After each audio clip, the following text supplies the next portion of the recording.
तो भाई जब से झूठ की दीवानी ने अपना दोपहरिया वाला वीडियो डाला है, विवाद बढ़ते जा रहा है। इन्होंने काम ही ऐसा कर दिया है, मतलब तनिको शर्म लिहाज सब बेच खाए हैं, वो भी ना पाव भर भर के। क्या बताएं, ऐसे ऐसे लोग हैं दुनिया जहान में। लोग सोचते हैं कि अपने बुज़ुर्ग माता पिता या घर के जो भी बुज़ुर्ग लोग हैं उनका हो सके तो जितना हो सके उतना खुशियाँ दें, उनको खुश रखें अपनी छोटी छोटी चीज़ों के माध्यम से। लेकिन हमारी एक झूठ की दीवानी है जो सिर्फ कंटेंट के लिए मम्मी जी को हमेशा प्री बेस वाली चीज़ों में ले जाती हैं। अब मम्मी जी ने 2 बातें कही थी, उन दोनों बातों की बात अभी करनी है मुझे। मम्मी जी के 2 ये जो सपने हैं, एक हमारी झूठ की दीवानी जल्दी से ले आवें हैं, और मम्मी जी ने तो दोनों ने यूँ भी प्रण ले लिया है कि चलो ठीक है, अगर ये ले आती हैं तो दोनों मम्मियाँ जब तक बच्चा स्कूल नहीं जाएगा तब तक पाले पोसे की पूरी जिम्मेदारी ले रही हैं और यहीं वो बस जाएंगी। अब इससे ज़्यादा जिज्जी तुमको क्या चाहिए, हमें नहीं लगता है। और अब तो देखो मम्मी जी भी बोल रहे हैं कि हमने इतनी सारी जिम्मेदारी निभा ली हैं। 2 सपना, दूसरा सपना का कि हमारे जो छुटकन्नी जिज्जी हैं वो अपना घर परिवार में वापसी कर लें या फिर अपना जीवन में फिर से बैठ जाएं, जो कि वो पॉसिबल नहीं है। जिज्जी को पता है और बड़कन्नी को भी पता है, छुटकन्नी को भी पता है, दोनों जिज्जियों को पता है, मम्मी जी को भी पता है। मम्मी जी, अगर तुम्हारी यूँ मन था कि भाई साहब एक दिन तुम्हारा मन करेगा कि छुटकन्नी को तुमको वहीं भेजना है और तुमको लगेगा कि एक औरत की इज़्ज़त और वैल्यू तभी होती है जब वो आदमी के साथ रहती है अपने, तो तुम ये कीचड़ कचरा ऑन कैमरा ना करी होती, इसी झूठ की दीवानी के प्रकरण में तुम बराबर की जिम्मेदारी ना निभाई होती, तुम शामिल ना हुई होती।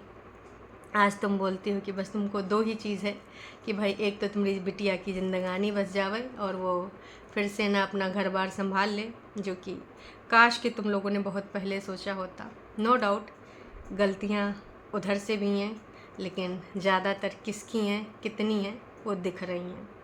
कभी भी गलतियों को एक्सेप्ट नहीं किया गया, हमेशा दूसरों को ही दोषी ठहराते रहे, दूसरों की गलतियाँ गिनाते रहे।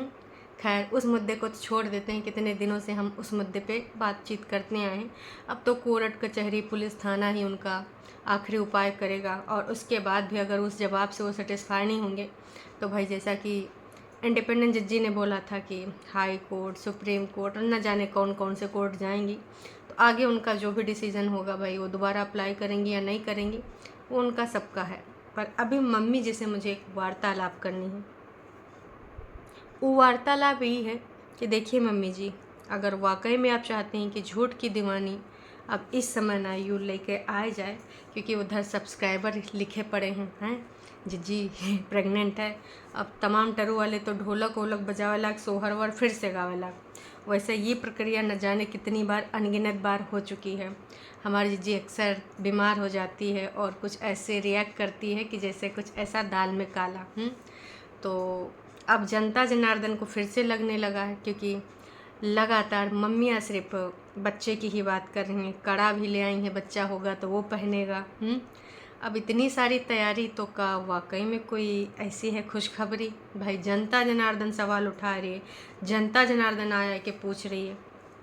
तो मम्मी जी, अगर ऐसा है तो भाई साहब आप खुल के बता दीजिए। अगर ये सिर्फ कंटेंट के लिए है मम्मी जी, तो भाई साहब ना आप ऐसी बातें ना ही कीजिए। कहा कि झूठ की दीवानी ने कंटेंट की खातिर अभी तक जो भी हरकतें करी बाद में बहुत गरियाई गई हैं। चाहे वो आज को आपको जो रुलाई हैं, पूरा पूरा जो फोकस करके एक आंसू दिखाई और एक आंसू को तो कैसे थंबनेल में भी चिपकाई हैं, है ना। तो ये सब करके ना झूठ की दीवानी कई बार ना लपेटे में आ जाती हैं। तो मैं तो बस यही कहना चाहूँगी कि अगर इस वाले स्क्रिप्ट में तुम शामिल हो झूठ की दीवानी के साथ, नोना जिज्जा के साथ, तो भाई साहब ना बहुत गलत डिसीजन लियो, बहुत ज़्यादा। अगर वाकई में तुम चाहती हो कि भाई ये सब आ जाए तो इस बार ना ये सब कराए काइएगा। आप बार बार जिज्जी से रिक्वेस्ट करती हो कि तुम हमको बस एक लल्ला दे दो, एक बच्चा ले आओ। तो जिज्जी के अगर हाथ में है तो जिज्जी ने पहले प्रयास नहीं किया। हालांकि बहुत पहले जिज्जी ने एक स्टेटमेंट दिया था, उनकी कोई डॉक्टर हैं तो उन्होंने बोला था कि बच्चा तो मैं तुमको दे के रहूँगी। वो स्टेटमेंट बहुत दिनों तक चला था, अभी भी कभी कभार कोई रिएक्शन वाला बोल ही देता है। तो अब जिज्जी मम्मी जी लोगों को, खासकर तुम्हारी माँ को और तुम्हारी सास को, अब चाहिए लल्ला। अब कहाँ से लेके आओगे? डॉक्टर के पास जाओ, आपको भी पास बहुत सारे ऑप्शन हैं, एक नहीं है, दो नहीं है, तीन है, बहुत सारे, क्योंकि पैसा है और पैसे के माध्यम से आप बहुत सारे ऑप्शन सेलेक्ट कर सकते हो। और अगर उन ऑप्शन को आप सेलेक्ट नहीं कर सकते हो तो सबसे बेस्ट ऑप्शन है एडॉप्शन का। अगर एज फैक्टर की वजह से कुछ इशू आए या फिर कोई भी इशू हो तो आप ये सेलेक्ट कर सकते हो। पर अब मम्मियों का ये जो सपना है पूरा कर दीजिए, क्योंकि भाई मम्मी लोग अब गंगा नहा लें, अरे पूरी तरीके से उनको जो चाहिए था वो मिल गया। तो उम्मीद यही करते हैं कि अब तुम ना ये चीज़ करके दोगी। कंटेंट बनाए कि सिर्फ लोगों को गुमराह मत करना और टरू वालों की भावनाओं से कतई न खेलना, क्योंकि विगत दिनों में तुम सिर्फ टरू वालों के साथ खेलती ही हो। टरू वाले हमेशा कुछ ऐसा सोचते हैं कि है अब तो ना ढोलक बजेगी, शहनाई बजेगी, लड्डू तक बंटवा दिए थे टरू वाले, डीजे उजे बजा दिए थे, लेकिन बाद में पता चलता है तुम कंटेंट की वजह से ये सब करियो। इससे पहले अडॉप्शन के पेपर रेडी हो गए हैं, हम रीड कर रहे हैं, हम प्रोसीजर में हैं, बस इनको डिसीजन लेना बाकी है। फलान ढमाक, हम आज इस डॉक्टर के पास गए, हम मुंबई वाले डॉक्टर के पास गए। तो कुछ लोग तो भाई ये कमेंट कर रहे हैं कि जो मुंबई गई थी तुम सिद्धि विनायक दर्शन के लिए, तो वहाँ पर तो कुछ और था असली मकसद। तो जो मकसद है कोई बात नहीं, तमाम लोग नहीं बताते हैं कि जब तक पुख्ता खबर ना हो जाए कोई बात नहीं, हम जनता जनार्दन से या फिर किसी अपने सगे संबंधी, गांव वाले, पड़ोसी किसी से शेयर नहीं करेंगे, वो आपका व्यक्तिगत डिसीजन है, कोई बात नहीं।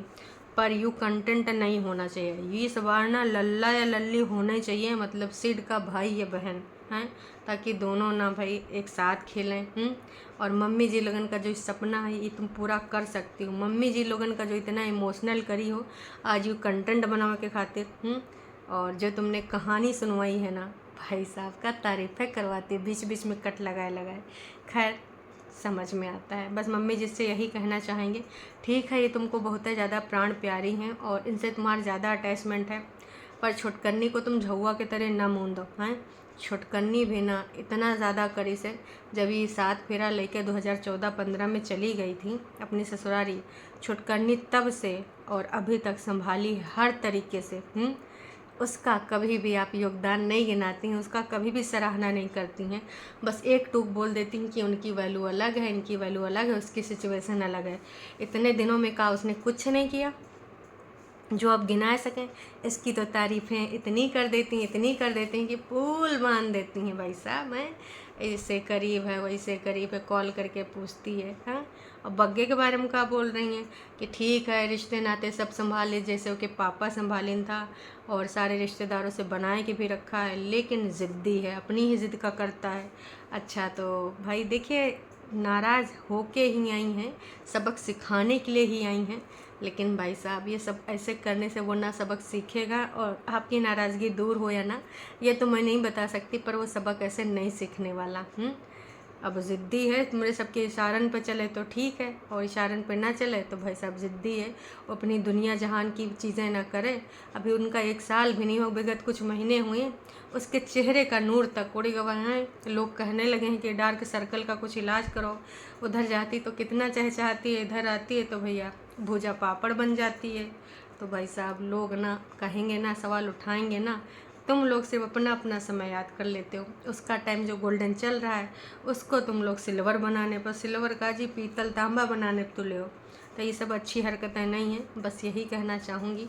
और विगत सालों में पापा जी के बारे में मैं, ठीक है मम्मी जी यहाँ पर बात कर रही थी, शेयर कर रही थी, लेकिन जो झूठ की दीवानी है उनके बारे में कितनी बार अलग अलग बातें बताएंगी, कभी कुछ एक्सीडेंटल, कभी कुछ और चीज़ बताते हैं। लेकिन आज माता जी के द्वारा बताया गया कि वो जहाँ पर रेंटेड हाउस में रहते थे शिमला में, वहाँ पर सो गए थे और किसी से जो जहाँ पे रहते थे उन्हीं मकान मालिक से बोला था कि सुबह मुझे जल्दी उठा देना, और फिर वो सोते रह गए। सुबह जब उनको याद आया उठाने के लिए गए, तो यहाँ पर मम्मी जी ने कुछ दूसरे तरीके से बताया, और मम्मी जी को जो ये बार बार रटाया गया था 90 जिज्जी अपनी एज का तुम का करोगी। 20, 30, 40, 38, 16 साल, कुछ ही में से डिसाइड कर लो। हर बार एक तारीख मम्मी को रटावे के पीछे का होता है आपका लॉजिक? आपका जो रियल डेट ऑफ बर्थ है भाई, आपका गूगल पे है, आपको सबको पता है। तो ये झूठी डेट ऑफ बर्थ तो है नहीं। तो भाई इसको गुमराह करने के पीछे का कहानी आज तक हमको समझ नहीं है। एज घटाए के तुमको कुछ मिल नहीं जाएगा और बढ़ाए के भी तुमको कुछ हो नहीं पाएगा। जो है वो है, नहीं बताना मत बताओ, पर बार बार एक ही चीज़ मम्मी जी ने कितनी बार रिपीट करी, कितनी बार एज को लेकर। तो बस यही कहना चाहूँगी कि मम्मी जी बाकी चीज़ों को भी समझिए। अभी इमोशनल होके आप बहुत सारी चीज़ें ऐसी बोल रही हैं जो कि कुछ महीनों बाद आपको उधर ही जाना है। भले वो बोल देती हैं आप गुस्से में आके ज़्यादा करोगे हम इधर ही आके चले जाएंगे, इधर ही रह लेंगे, ना जी ना, इनसे ज़्यादा दिन हो नहीं पाएगा नौटंकी ड्रामा। अभी तो कंटेंट के लिए कुछ भी कर रही हैं। आज आपने इतने गुस्से गुस्से में जो चीज़ें बोल दी हैं और कुछ लोगों को बिल्कुल इग्नोर कर दिया, एक के बस तारीफ़ों के पुल मान दिए हैं, बहुत ही ज़्यादा गलत बात है। बस इतना ही कहना चाहूँगी, इसके अलावा मैं कुछ नहीं कहना चाहूँगी। हाँ, आप लोग अगर कुछ कहना चाहते हैं तो ज़रूर बताइएगा। मम्मी जी के ये 2 सपने, अगर इस बार बड़कन्नी जी तुमने ये सिर्फ कंटेंट बनाया तो अच्छी बात नहीं होगा भाया हैं। अब इस पर ना तुमको काम करना होगा। कैसे करोगी, कौन सा ऑप्शन अपनाओगी, एडॉप्शन या फिर कैसे डॉक्टर के पास जाना या फिर करना है कुछ और कारनामा, लेकिन मम्मी जी की खुशियों को और कड़े को एक हाथ है देना जिसमें वो पहनेंगे। बाकी चीज़ें सब लोग समझ जाते हैं, समझदार हैं। थोड़ा समझदारी से मम्मी जी बुढ़ापे में लीजिए हैं। ये सारी बातें जो आप बोल रही हैं यहाँ पर किसी को बुरी लग सकती हैं, किसी को हर्ट कर सकती हैं। जिसके लाइफ के बारे में सोच रही हैं कि वो भी सेट सुट हो जाए, तो भाई साहब फिर से वही कहूँगी कि किसी ने कसर नहीं छोड़ी। काश कि उसके बारे में भी सोचा गया होता, सेट सुट करने के बारे में। वो तो नई नई शादी में गई ही थी, उसके कौन सा इतना सेंस था, कुछ चीज़ों को उसके मर्जी मुताबिक नहीं हो रही थी तो भाई वो आप लोगों को कॉल करती थी। पर आप लोगों को तो सही चीज़ें समझाना था। नो डाउट इधर से भी हुए उधर से भी हुए, पर फिर से कहूँगी परसेंटेज। बाकी आपको क्या लगता है बताइएगा। कीचड़ कचरा घर बसाने की निशानी तो नहीं थी ना मम्मी जी, तब तो आपने बड़कन्नी को प्रोत्साहन दिया। चलिए जी, टाटा बाय बाय।